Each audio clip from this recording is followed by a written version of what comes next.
All right, well, happy Sunday morning, all.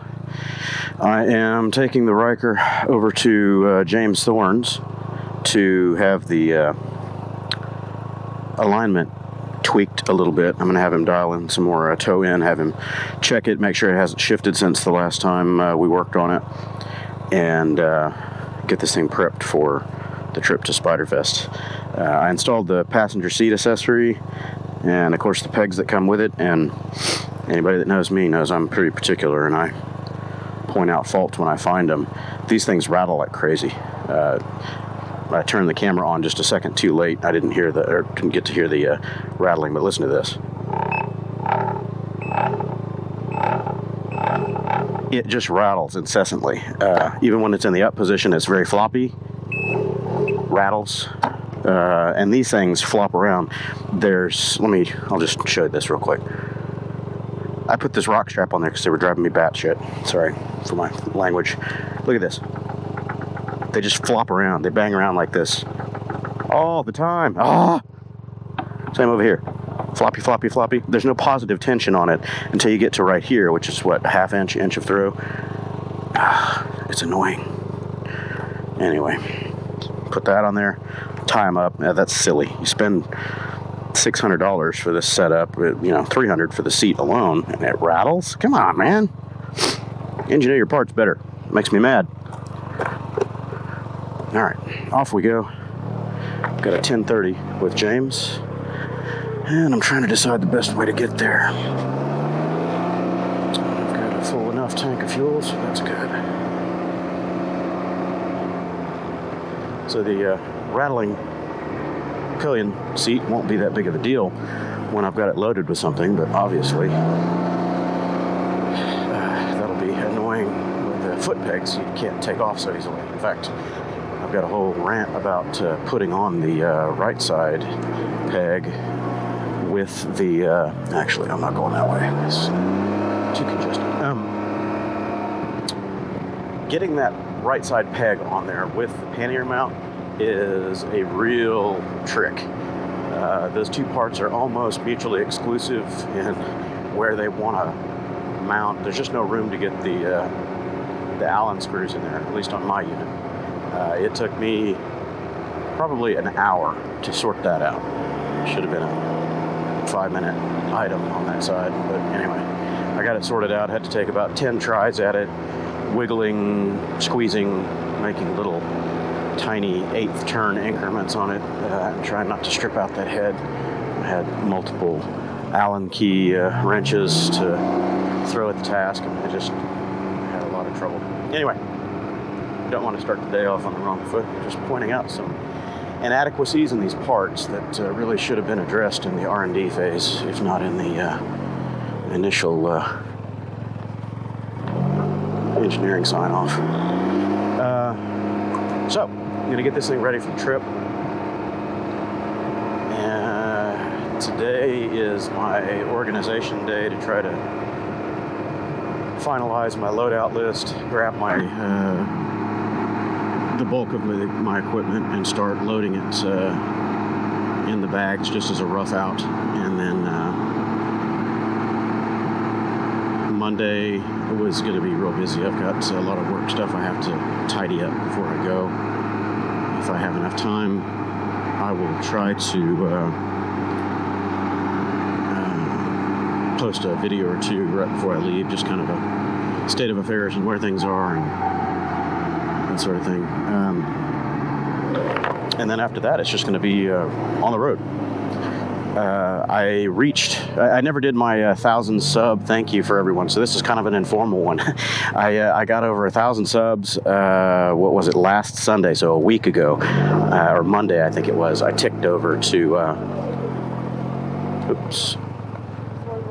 I ticked over to 1,000 subs, so now I can do live streams, live events, and if anybody's interested in that, I'll try to do a couple of lives from Spyderfest, or maybe on the road somewhere if I have sufficient cellular coverage. I haven't done one, so I don't know what's involved. I've looked at the tool set, and there's a live chat, and there's a bunch of stuff. obviously I won't be seated, I'll be mobile, so I probably won't be able to do the live chat, but we'll see. I do plan on taking the computer gear with me, full mobile production rig, so I'll have my laptop and multiple cameras and the charging system, solar panels, and most of the stuff that I took up with the Super Cub up there to Austin, to Circuit of the Americas. That was my intention, or my reason for taking that stuff was kind of a rough run, a dry run for this trip. So everything worked. It did what I thought it would. I've used it before, but not in quite that configuration. So proof of concept worked out, and it's going with me on the road. What do we have here?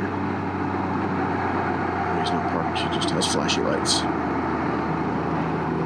It's humid this morning. I keep steaming up my visor.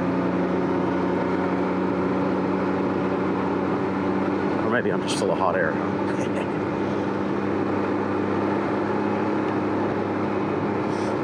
So what else? The loadout, gear selection. I called the dealers that put on the Spyderfest up there, and they directed me to a campground that is apparently just like right across the highway from them. And that's where everybody stays. I called the campgrounds and spoke to a very nice lady there, and she advised that there are still plenty of spots available. It wouldn't be a problem, reserving a spot for me. They have she said, I think it was a 7-acre lake or pond on their property, and she said there's a lot of trees down there by the waterfront, and it would be good for hammock camping. And she said there were a lot of them. So I asked her to do me a solid and pick out a good spot for me that had some appropriately spaced trees and reserve them out for me, and I would be there hopefully Tuesday night, possibly not until Wednesday. But anyway, so she was very nice, very accommodating. And the only bad news, or potential bad news, we don't know for sure yet, is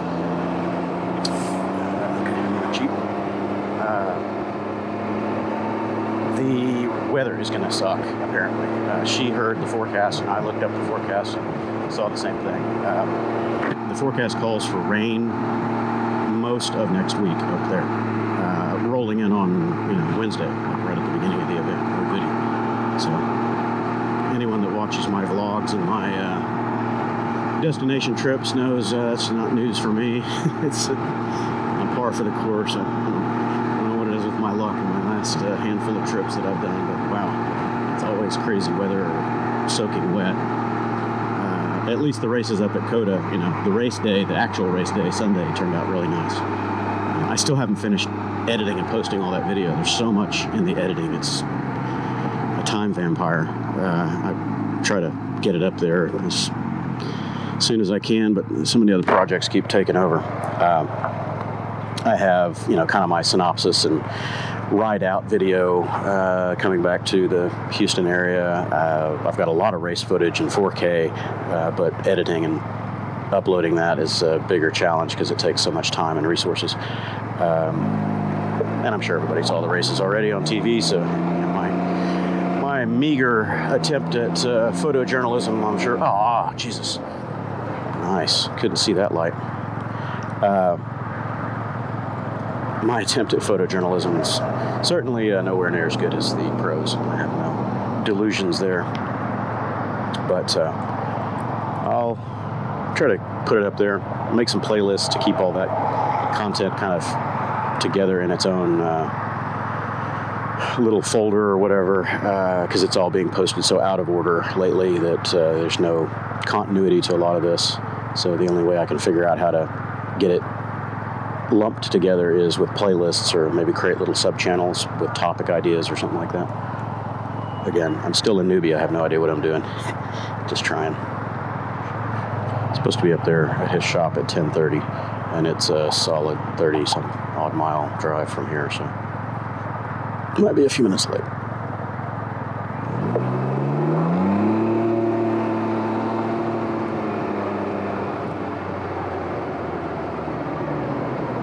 Go.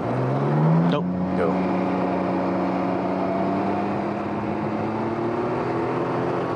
going to take Beltway 8. There's going to be a lot more traffic and stops. It won't be as quick as this route, just going 99 all the way up and around, kind of a little bit longer trip, but it's much faster highway travel, so hopefully much less traffic as well.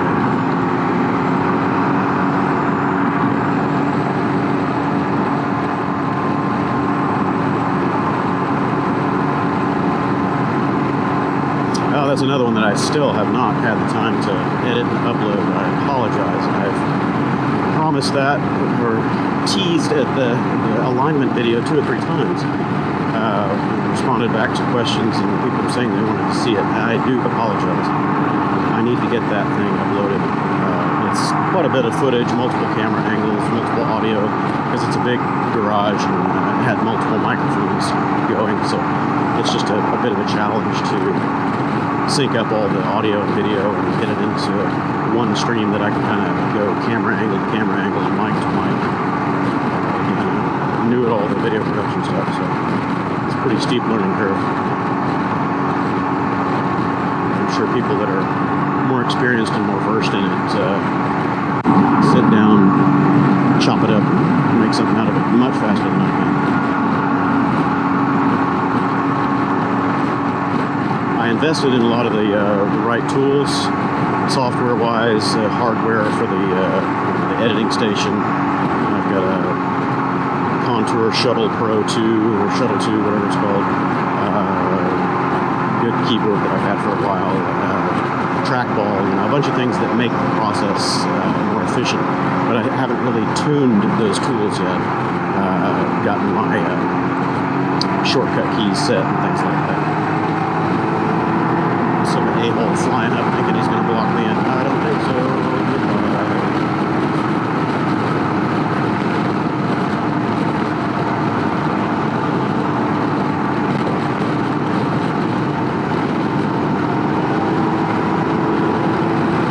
Phone's going to be cut short. It's like a slow SUV in front of me.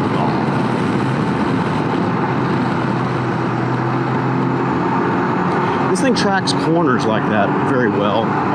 It doesn't really dart around when the suspension is loaded and you're banked into a corner. It'll hold the line pretty well. It's just the flighty, meandering nonsense in a straight line, or what you hope to be a straight line. That's the problem. And on long highway trips, or if you get on off-cambered surfaces or wind or whatever, anything that normally happens on a highway trip, put it that way, it just wanders around, and you have to fight it. It just makes the trip a lot less enjoyable.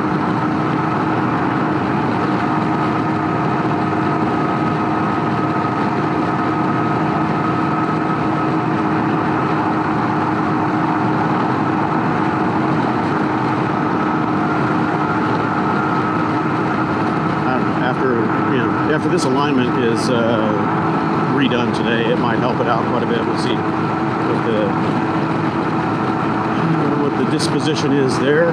But even if it's roughly the same, I'm sure after another 15 to 1,800 miles, I might have just gotten so numb to it that I don't care anymore. I mentioned that point a while back. A lot of these little eccentricities of the bike, you can get used to them if you try or if you force yourself to. But things like alignment and tracking, I don't know that I can ever get used to that or dismiss it as normal, because nothing else does that. It's unique in that respect, and it's bad manners. If it's not going where you point it, then it becomes a safety issue, and something that you're always fighting, so it's always in your head. You're always worried about, crap, what's it going to do next? I've had old hoopties back in the day, big Chevy Impalas with the old kingpin steering and all that wandered less than this thing does. They were loose and had 4 inches of play in the center of the center of the steering, but at least it would go straight. You had to rock it from one side to the other to start activating that kingpin, but you could depend on it to keep going straight, not jack back and forth. Old trucks, Chevy truck, a F-150 truck, did the same thing. I understand that a 3-track vehicle is very different from a 2-track or a 1-track. So there are going to be these differences, but I really do believe that the alignment problems on this, the flightiness, the tracking issue, could be resolved with adjustable camber on the front end. So if the steering knuckles or the lower control arms or something had an adjustable camber plate, then you could dial in a couple of degrees of negative camber on the front and it would calm this down. I'm really convinced that's the case. So like right now, I don't know if you can see, I'm really getting thrown side to side. And this is a very good surface. This highway is brand new, very flat, very clean. In fact, totally unrelated topic other than the highway. This stretch of 99 through here is where, when they first opened it a couple, 3 years ago, whatever it was, they closed it off for a Corvette high-speed run in a Z07, I think it was. And they had a vet out here, professional driver, it was police sanctioned, everything, video crews, and they had a vet out here. I think he pulled 206. So you can run 200 plus miles an hour on this road in a appropriately prepped sports car, then that speaks volumes for the quality of the road.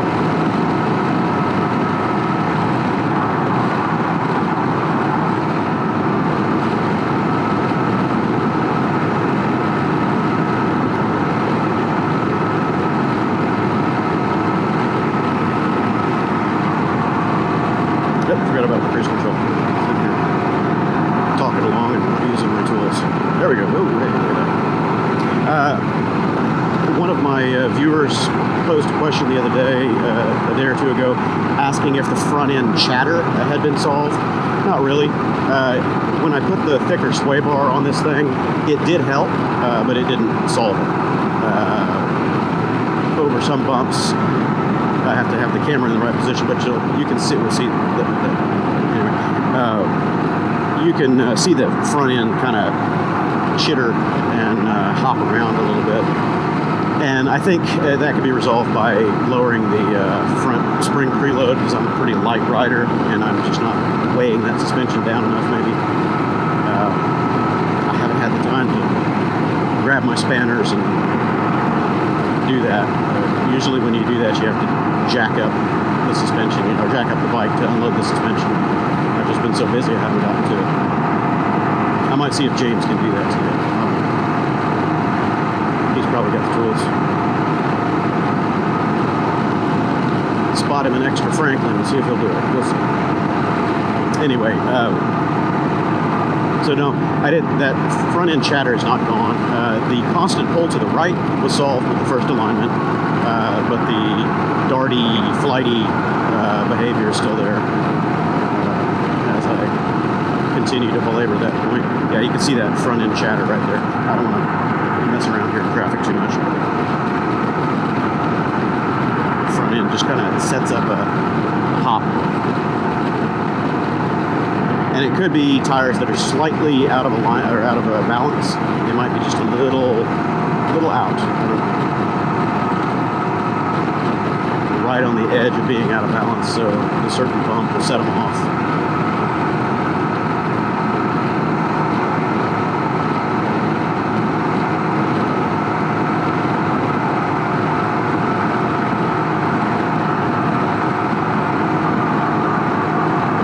Check my camera angle. You guys might be looking at my knees.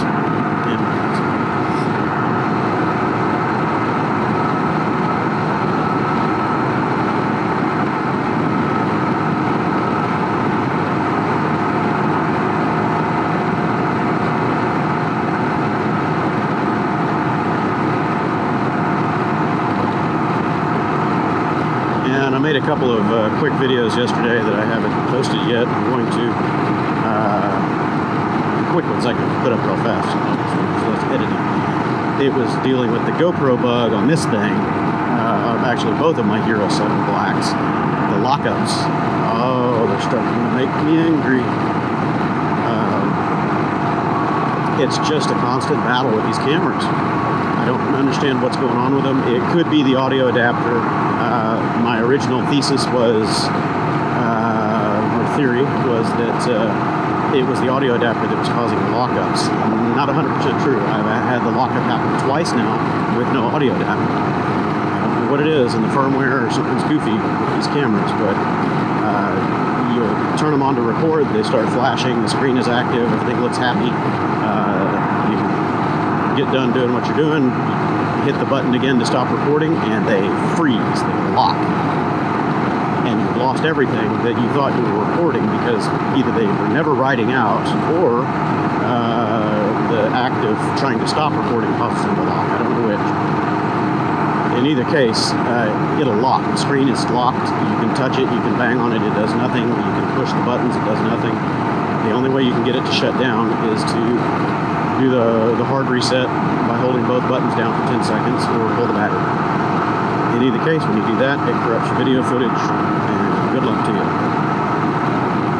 And I reset reformat the card after I do whatever cleanup I can do, and it works fine again for a while, and then you'll just have these random issues. There's no way to predict them. It's a problem. So DJI is apparently supposedly going to be releasing their camera. At least that's the rumor mill. We'll find out. Maybe they got a better solution.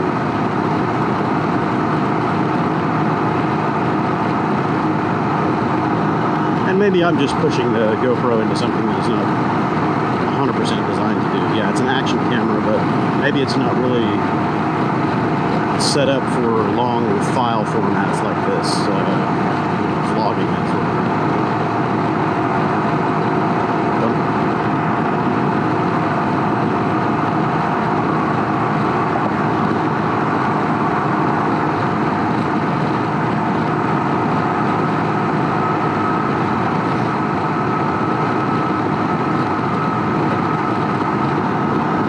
The other thing that I'm going to try to do before I head out of town, I really hope I can do it. Unfortunately, it's one of those time vampires.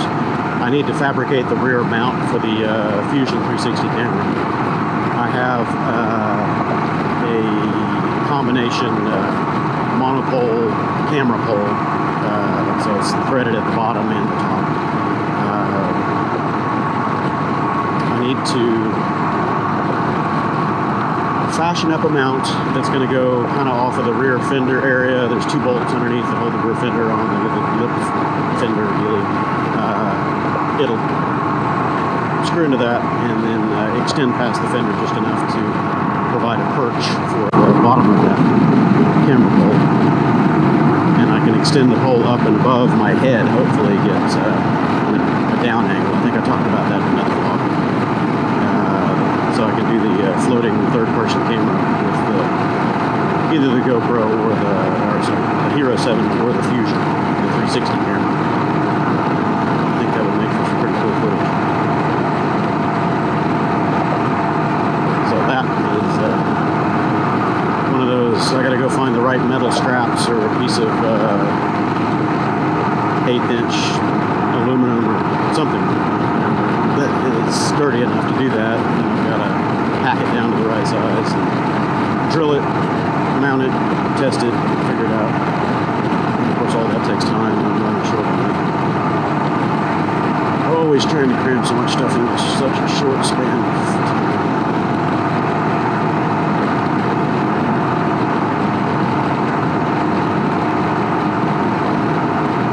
Anyway, I'm going to shut this down, save this battery. I've still got another 30 minutes to go, 20 minutes.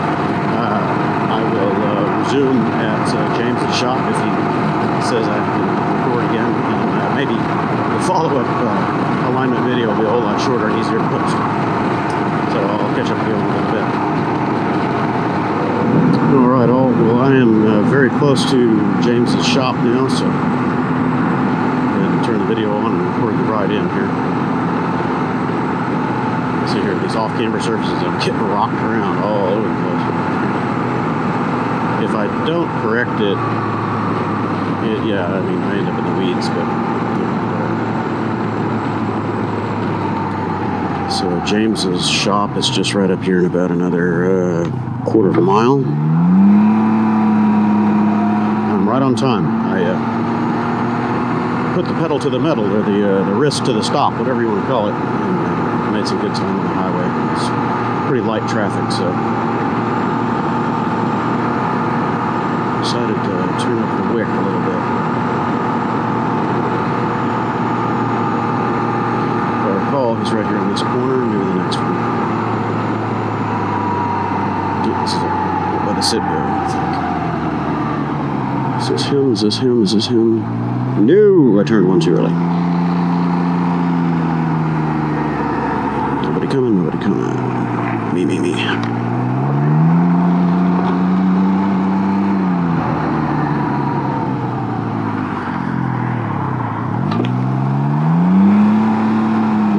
There it is. I knew it was right by the sit-go. It's right next to the toddler house. And I already see a spider sitting out here. Okay, so this is Thornoli's.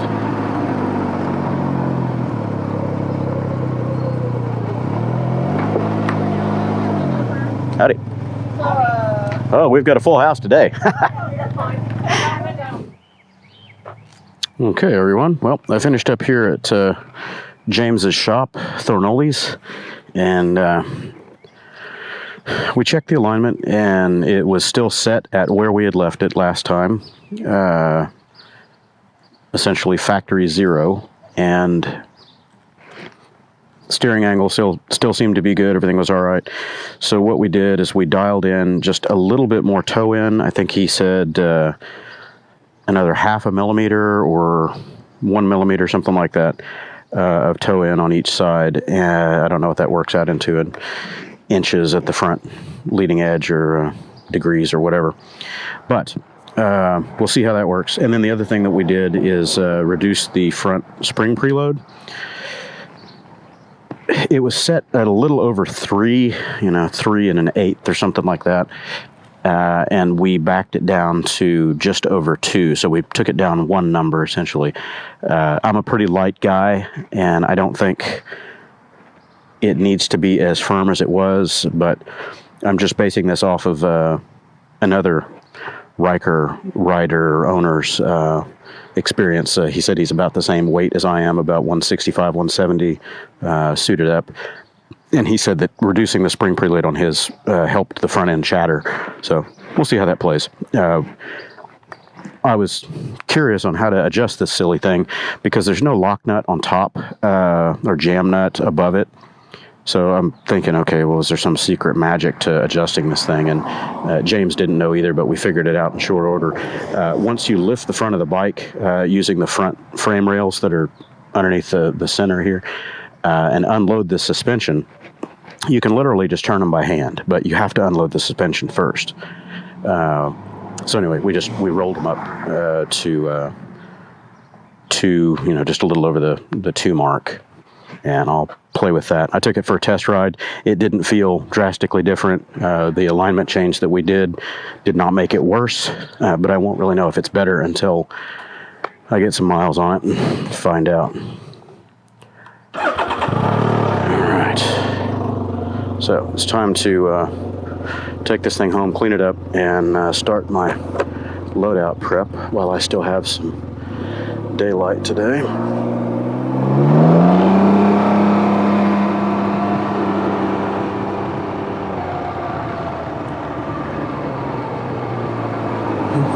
It's a humid day today. I'm sweating in this jacket, and it's a mesh jacket.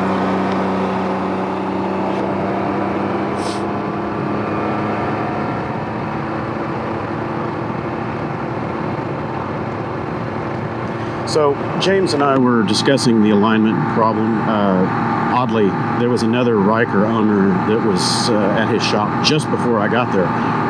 He said I missed him by just a couple of minutes.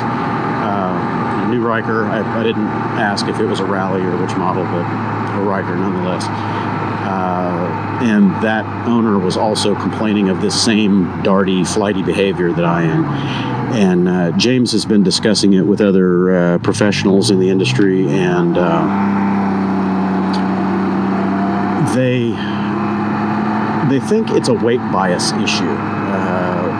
On this platform, Can-Am has moved so much of the weight rear to unload that front end to where they didn't need power steering. They wanted to keep the front end of it as light as possible for the manual steering on this, that the front end just doesn't have enough weight on it to plant it, and it allows it to be a little flighty. So that's the working theory right now that they have. And of course, there's not really a way to solve that unless you want to carry some lead ballast on the front of the bike to weight it down. I don't really know if there is going to be a resolution for this, short of the adjustable camber plates that I was talking about, or different lower control arms to affect that same change.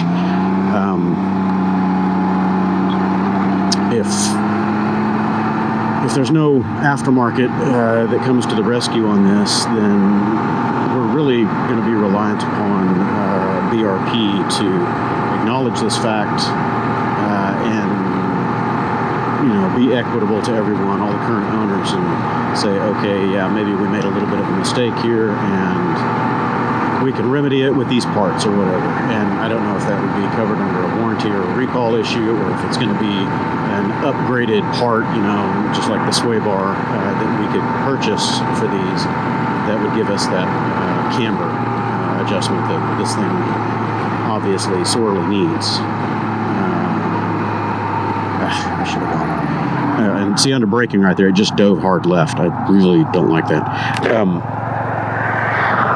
So I'm convinced that a little bit of negative camber on these front wheels would go a long way to helping that wandering, darting around.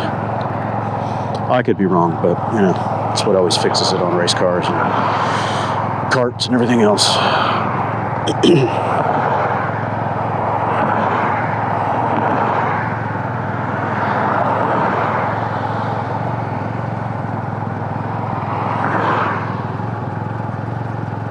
Talking about that darting left when I hit the brakes, that's been a kind of a common theme with this since I got it. I noticed it. I thought it was just, maybe the pads weren't bedded in equally on both sides or whatever, but that also seems to be an issue. Part of it could just be it's manual steering, and one side might start slowing down faster than the other, but if it were constantly one way or the other when I'm braking, then that tells me it's a brake bias issue.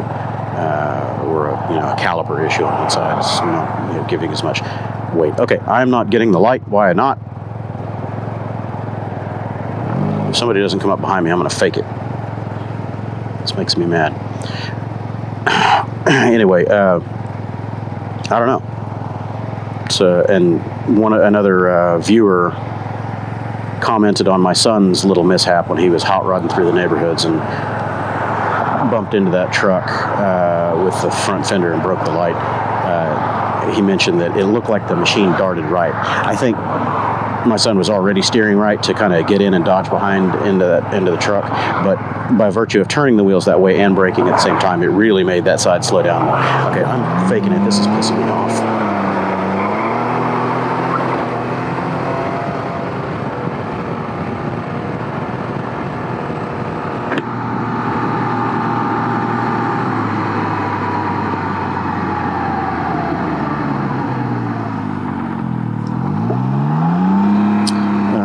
So anyway, don't know.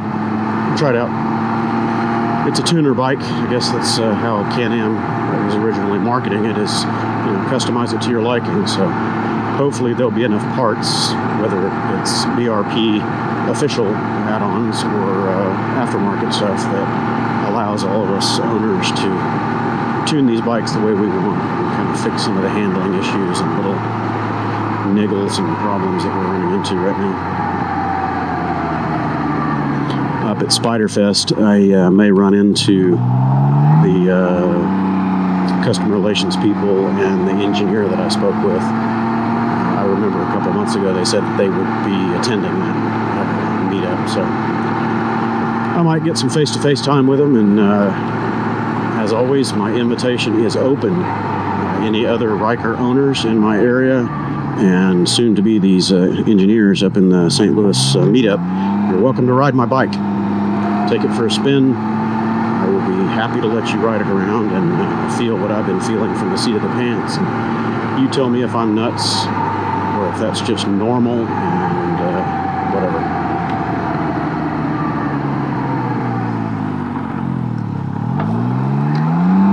I'm feeling a popping in the front end every time I accelerate now, loading and unloading the suspension. I wonder if it's the sway bar or something that we've done with the spring preload.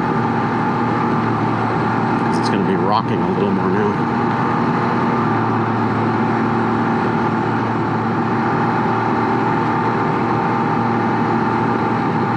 Luckily, that spring preload adjustment is an easy thing to do. I mentioned it before I started the ride here, but if you want to play with the front preload on your rally, all you have to do is use a floor jack under the front end. Make sure that you get on the frame rail. You'll see the kind of the frame rail that has the inner edges of both of the lower control arms. That's where you want to support it. And I would recommend that you put like a 2x4 across it or something like that. Or if your floor jack has a big padded jaw, that would be good. Or a padded lift support. Anyway, just lift it up. Get it off the ground. It doesn't have to be up very high. Just, your wheels should be off the ground. There should be daylight under there, so you know that the suspension is fully unloaded. And then just crank the preload collar with your hand. The whole spring, everything just rotates around. I'm used to coil-over suspension on race cars and whatnot, and there's always a jam nut.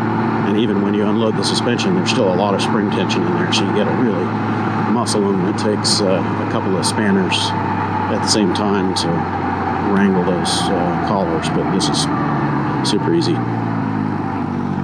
Now the rear preload on this is your typical dual collar arrangement, where you've got the one collar that's pressing on the spring cup, and then you've got a jam collar or jam nut right on the other side of it. And it's got the typical tooth spacing for rear shock collars like dirt bikes and ADV bikes and everything else. Now the non-rally models don't have that fully adjustable collar. They just have the stepper adjuster collar. And apparently that is a real bear. Once you crank it up, you can't uncrank it. Sean Smoke did a video on that. I think a few other people have done videos on it. Once you crank it up, you're stuck. So don't crank it too tight, too high on the preload scale, unless you feel like tearing that shock off of the bike to undo it, because you can't go the other way. You can go up, but you can't go down. There's just not enough room for the spanner in there, and the only way to affect the change is to pull it off. And that sucks. You've got to lift the rear end of the bike and tear apart the rear suspension, get it off of it. Pain in the butt. The Ryker is not unique in that respect. Unfortunately, my Yamaha XT250 is kind of the same animal.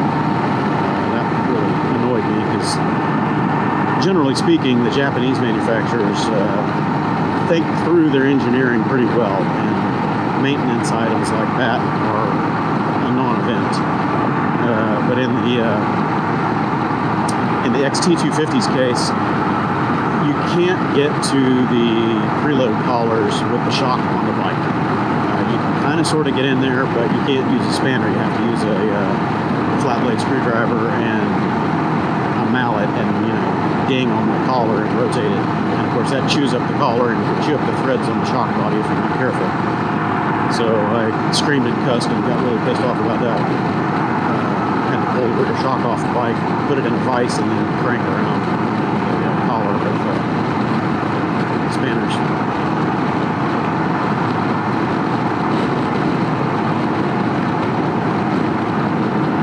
Cruise control. I'm not in a real hurry now, so relax.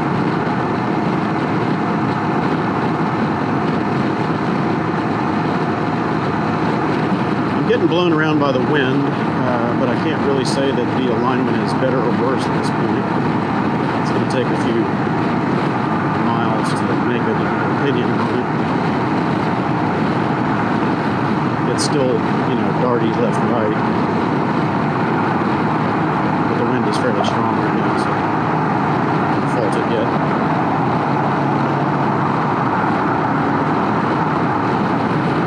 end feels calmer, I'll say that, with the lower spring preload.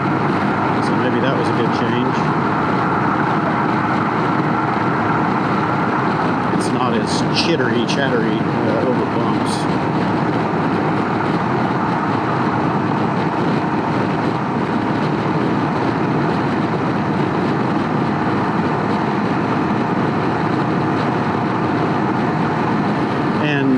Thinking about the suspension geometry on this and the way that the weight on it, you know, if it's a weight bias issue like James and some of the other people in the industry are thinking,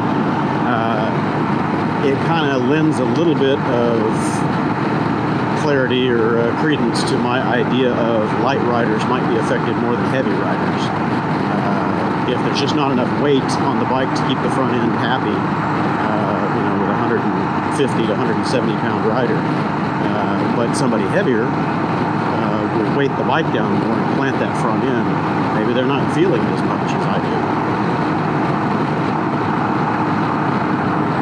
I would have liked to have met this other guy at James's shop this morning that had a Ryker and was having similar experience. I didn't follow up the thought earlier on that. The odd thing about that gentleman is his was the first one that James has done that was perfectly aligned from the factory. He said that he put the hub alignment jigs on there and lined it up, and it was true. So it's the first one that James has done that was aligned correctly. Mine was not aligned correctly, and apparently others that he's done were not aligned correctly. So anyway, but I would have liked to have spoken to that gentleman and gotten to meet him, find out if he's about the same weight, size, everything that I am. So maybe we could find some more common thread of why some owners are experiencing this flighty, darty behavior more than others. On another little side note, when I was on my way over here, coming the opposite direction, somewhere up here just through this stretch of road on the other side of the highway, I did another top speed run, but I forgot that I didn't have the camera running, and I got 107, and I think I saw it tick 108 just for a second, but I felt an active deceleration. It wasn't a gust of wind. I felt the bike slow down. So the factory speed limiter is the limiting factor on the top end on this guy. Apparently there is a European outfit that has a reflash for the ECU on this thing, and it removes the speed limiter and rev limiter and stuff like that. And the 900 is supposed to be able to pull 120-ish miles an hour or something like that, which is probably about right. You know, it's a roughly 80 horsepower machine, 900 cc, so 120 is probably about right. We're just limited to the 105 range, somewhere 102 to 105 by the factory rev limiter, speed limiter. That's okay though, I don't need to go that fast on this. Just the curiosity thing, what will it do, what can it do? The only other anecdote from those high-speed runs that I could make is it's not any more flighty at 100 miles an hour than it is at 60 miles an hour. It still has the same amount of twitch and propensity for kind of wandering around, but it doesn't get worse at higher speeds. That's odd. With most cars and other vehicles that I've owned over the many, many years, if they've got an alignment problem at low speed, it just gets worse as you go faster. So again, that kind of goes back to James and the other industry pros that are kind of thinking that this is a weight bias issue. It's just not planting the front end well enough. Makes sense.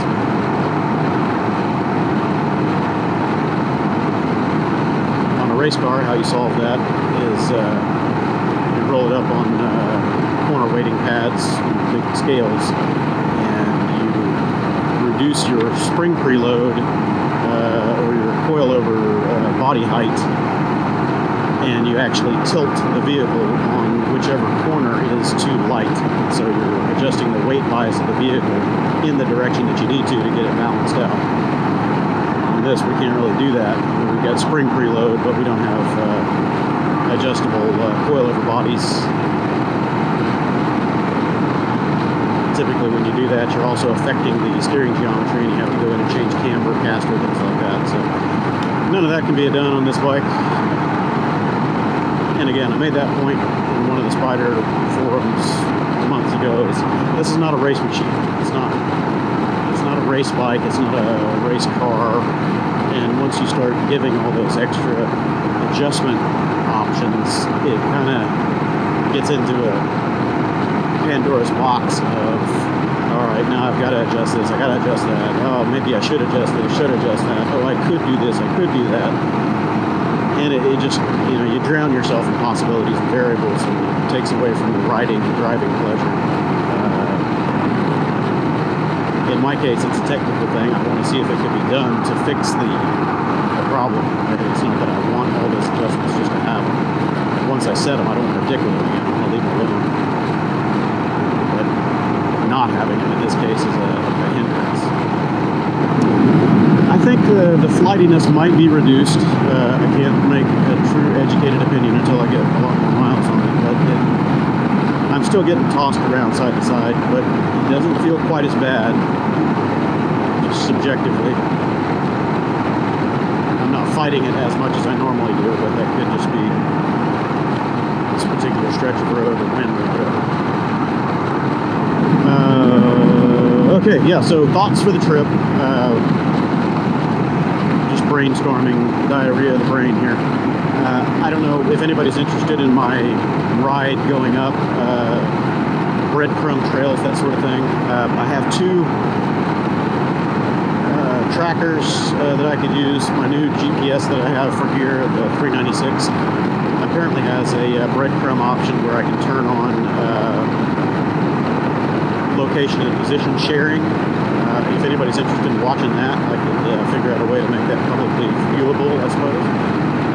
The other option is my Spot 3 tracker that I have, a satellite tracker. I can turn on breadcrumb trails on that guy. It's publicly viewable. You just need the link to go look at the page. So if anybody's interested in that, let me know. Leave comments below. I'll turn it on. What else? The live events that I mentioned earlier. If anyone's interested in me doing a live stream from the show, from the Spyderfest, if I can do it, I'll do it. I don't know how yet. I have to figure that out. What else? I don't know. Suggestions, ideas, anybody, let me know. I'll try to work them in. I plan on taking lots of video, but of course all those are post-edit, post-event. They won't show up for days or a week or more after I get back. If I can try to post some of the stuff while I'm there, some of the shorter clips, I'll do that. It just takes a while to send them up via the cellular. Need to move my rubber band in again. It's gotten shifted and the grip is real squishy, so the cruise control is slipping. I have to set way above, and then the tension will finally grab as it's dropping. When I have the clip on the rubber band part, the thicker band, it grabs right away. It doesn't have a problem. These grips are just real gummy.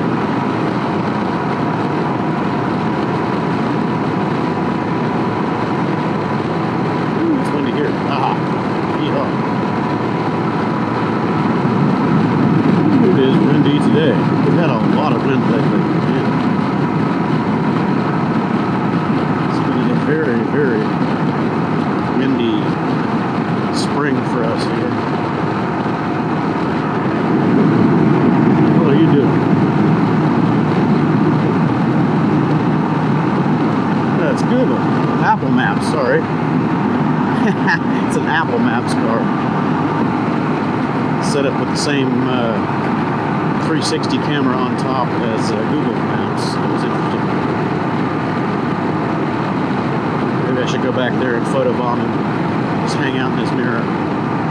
Hi, hi, hi.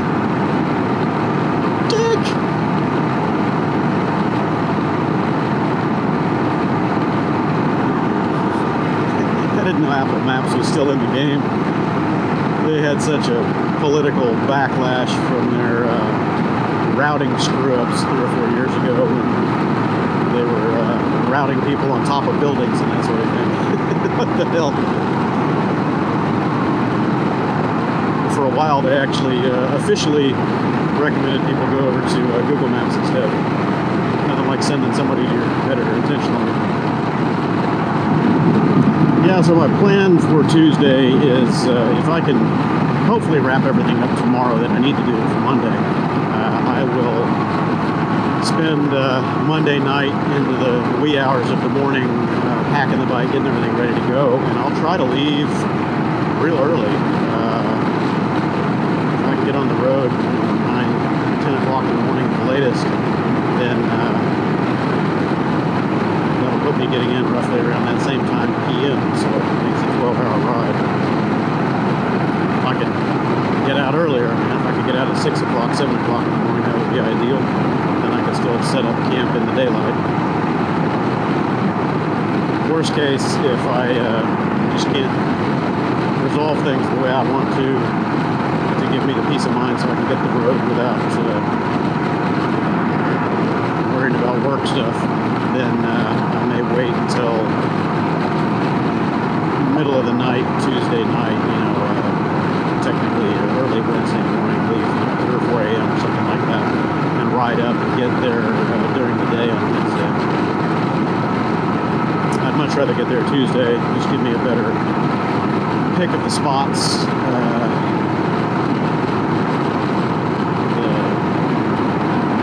The lady at the campground said that she reserved a good spot for me, but that goes. Oh, I'm out of fuel. Didn't even look down and notice that. I started my trip with 2 or 3 bars. Hope I didn't end up pushing. Oh, I just took a giant juicy bug right on my eye port. Great. I'm gonna look through bug spoon. Slow this thing down. Syrup a little fuel up down here. How bad that's gonna be. I have not done a fuel exhaustion run on this thing yet. I don't know how far down below the autonomy limit. Okay, so it says 26 miles an hour. I don't know how accurate that is.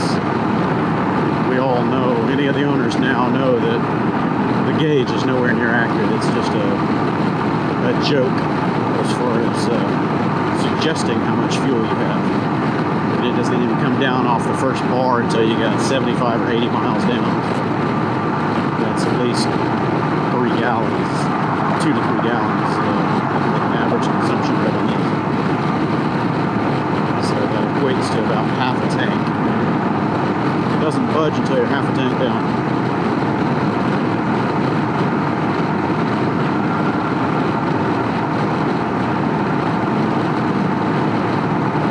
Which I don't really get. I mean, the more I think about that, the more it annoys me. If they're using a modern fuel sender, which is a transducer, it's not a float, it's a transducer, so it just gets an electrical value and then converts that to a rough number. And if that's the case, then all they have to do is adjust the software in the ECU to report the right thing to the gauge. Just got the ramp too high on the sensor. Just move a couple decimal points around, change the calculation on it, and bingo bango, we'll have a better fuel gauge.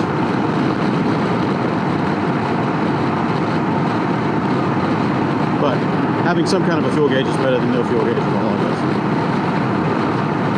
My R1 and my Ducati Monster do not have a fuel gauge at all. You just have to wait for the warning light to come on. Man, with those bikes, it's surprisingly quick. Barely get 100 miles down and it's flashing at you. Well, sometimes I don't even have 80 miles down and it flashes. I got a new face shield for my shoe berth. Another new face shield. My toddler helped me out with my last one that I had. Didn't have it very long before it suffered some pretty fatal scratches. 85 or 89 bucks a pop after taxes or shipping or whatever. You're looking at least 90 bucks a face shield. Howie. But I did get a fresh one for this trip because I hate looking through scratches and annoyances and problems like that because it's a mental drain. You have to deal with it for hours or days at a time.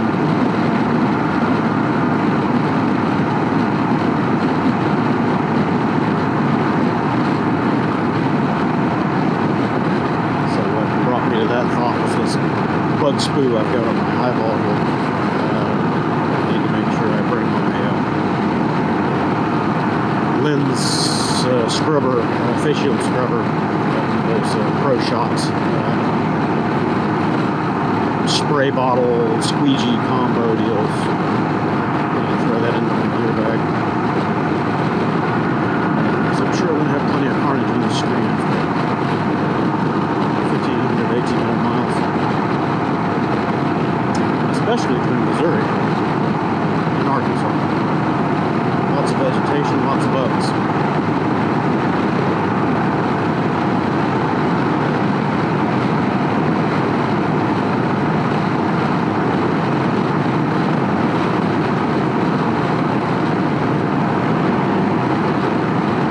Ooh, that's windy, man. 75 or 30 steady right there.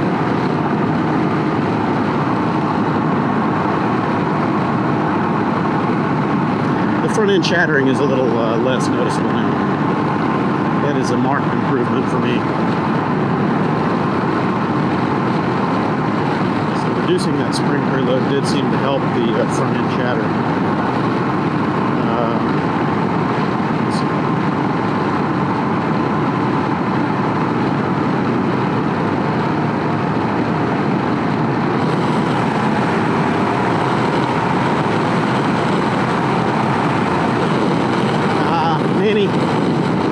Nanny's kicking my outside brake. I can feel it.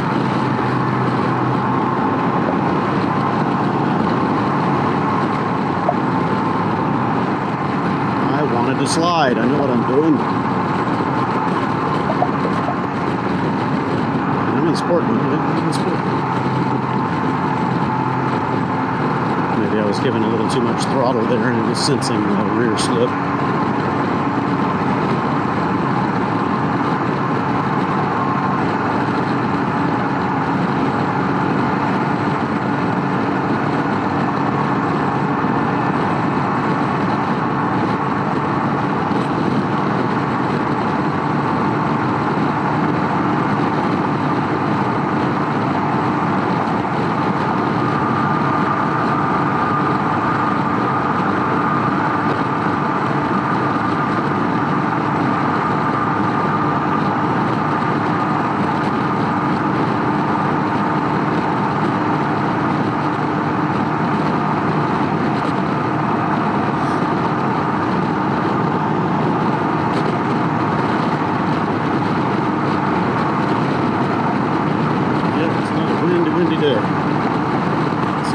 Standing out over there.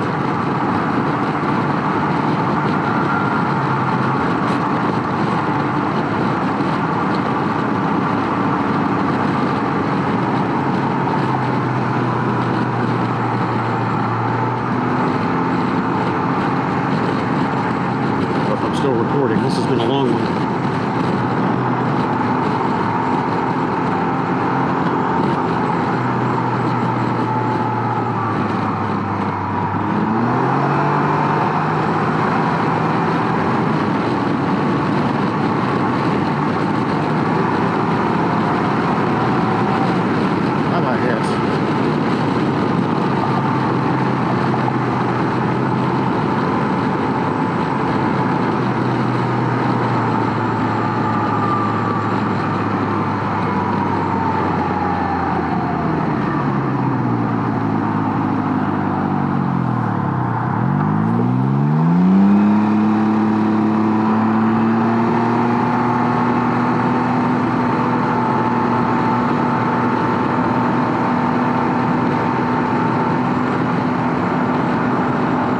Now I don't have any autonomy. Hey dude, you're out of gas.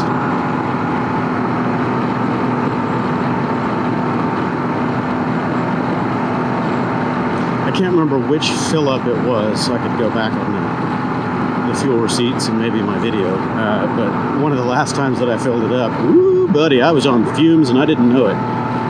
Probably just about like this. This is supposed to be a 5.4 gallon tank. I put 5.4 gallons in it. So I was right about at the threshold of having to push this guy.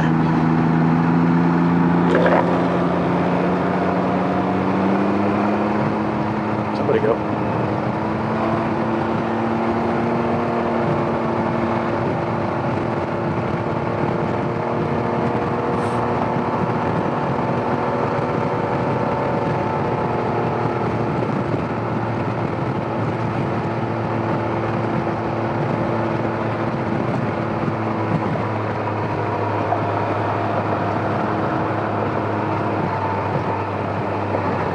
Really? Where are you going there, buddy?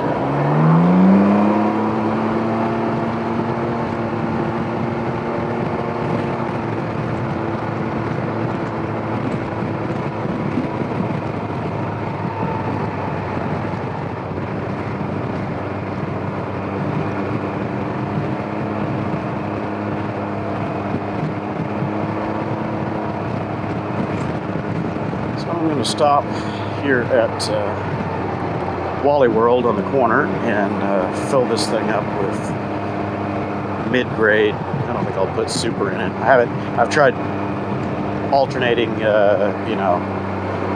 87 octane regular unleaded and the premium 91, 92, stuff like that. It doesn't seem to make much difference on this bike. So I'll probably just put the mid-grade in it, and then I'm going to dose it up with probably at least half a bottle or more of Techron concentrate stuff. I haven't done a fuel cleaner on this thing since it was new, so it's got 1,500 miles or so on it, right about that, so that's time. Run some fuel cleaner through it. I've noticed it sputtering a little bit at idle and low RPM, especially when it's cold. I don't know if that's normal or maybe one of the injectors is getting a little gummed up. I've heard of some Ryker owners having spark plug issues and ignition coil, spark coil issues, so I don't know, maybe this one's doing something like that. It's not doing it right now, but sometimes it really does sputter and burble quite a bit at low RPM.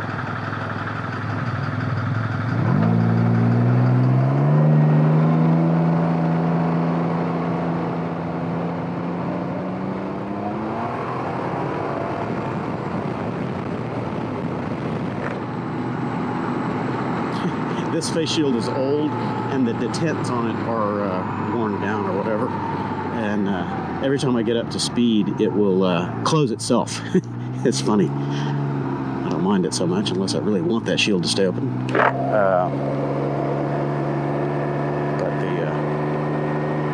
the new one that I got that just got scratched up, the previous new one I should say, it didn't do that. It didn't auto close. Stronger detents on it. Okay, fuel up time.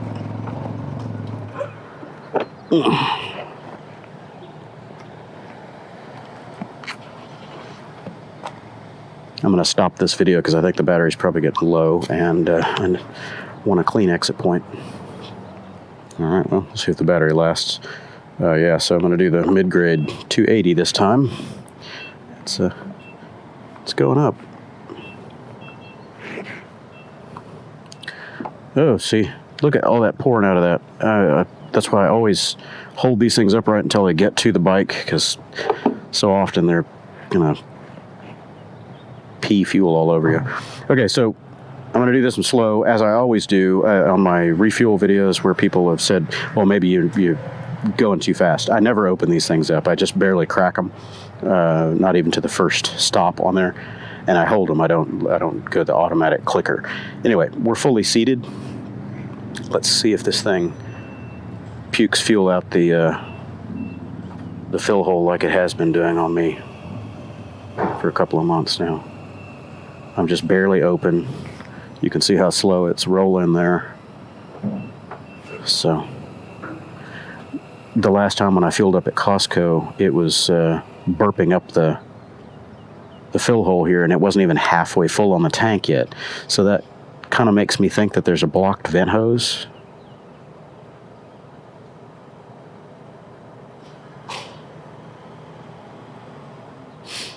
Keep watching here. And I'm going slow, and by the first click, I'm guessing that's already overflowed to the neck, or to the overflow siphon hose, whatever, because I'll end up with a bunch of fuel on the ground.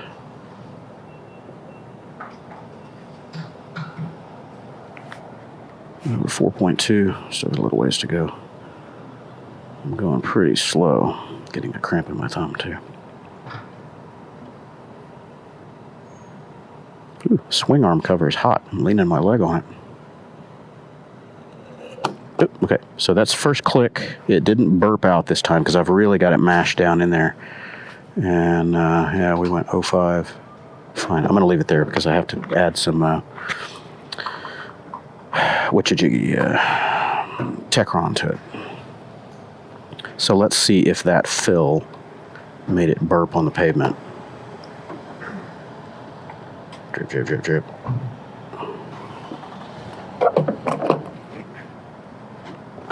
Let's go around here and see if I end up with any on the ground. The last several fills that I've done, I ended up with a little puddle right down here, kind of under the motor on this side of the bike, kind of at the base of the A-arm back here. So I'm guessing that's where the fuel overflow dumps. I'll roll it back in a minute and see what I get.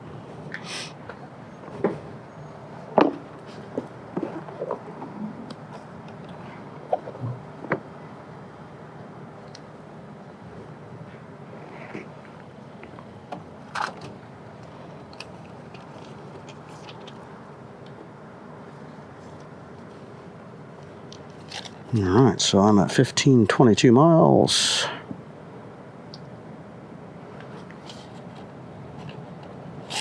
Get 154 out of that. Oh, see, damn, windy. Come here. Step. It's always windy up here.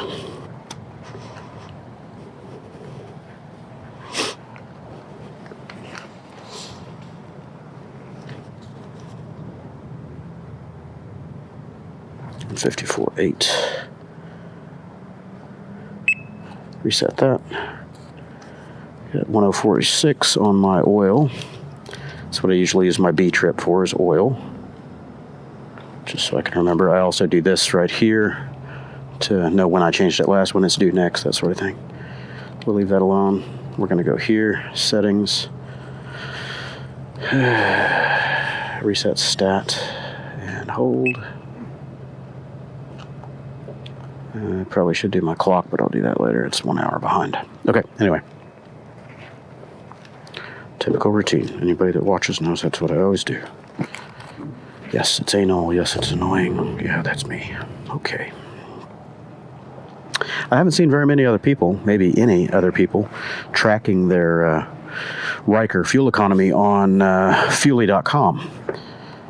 I would wholeheartedly recommend people do that if they're interested in sharing their stats, because it's a great way to automatically calculate it. It takes all the math out of it for you. You just plug in your numbers and it does the rest.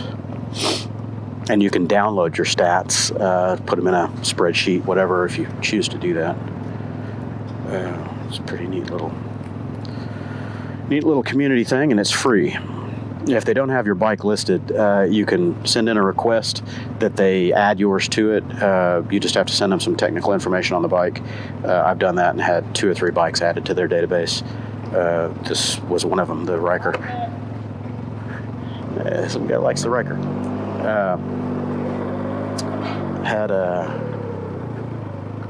Okay, thanks. I had them add the Ryker to their database because it wasn't in there, and I'm still the only one logging miles, I think.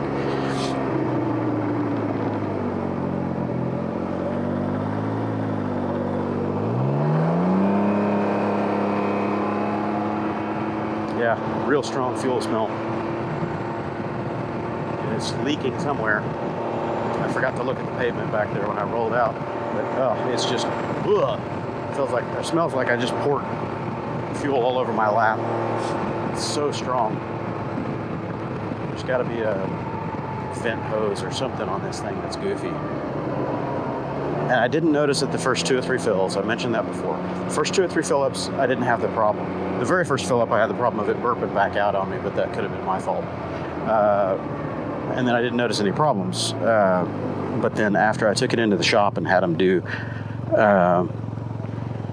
the oil change, right after that, I noticed it was some problems nonstop. And I'm not saying the shop did anything. It's just that was the point that I noticed it. Coincidence or whatever. Oof, stinky. Smells like I took a bath in eau de petrol.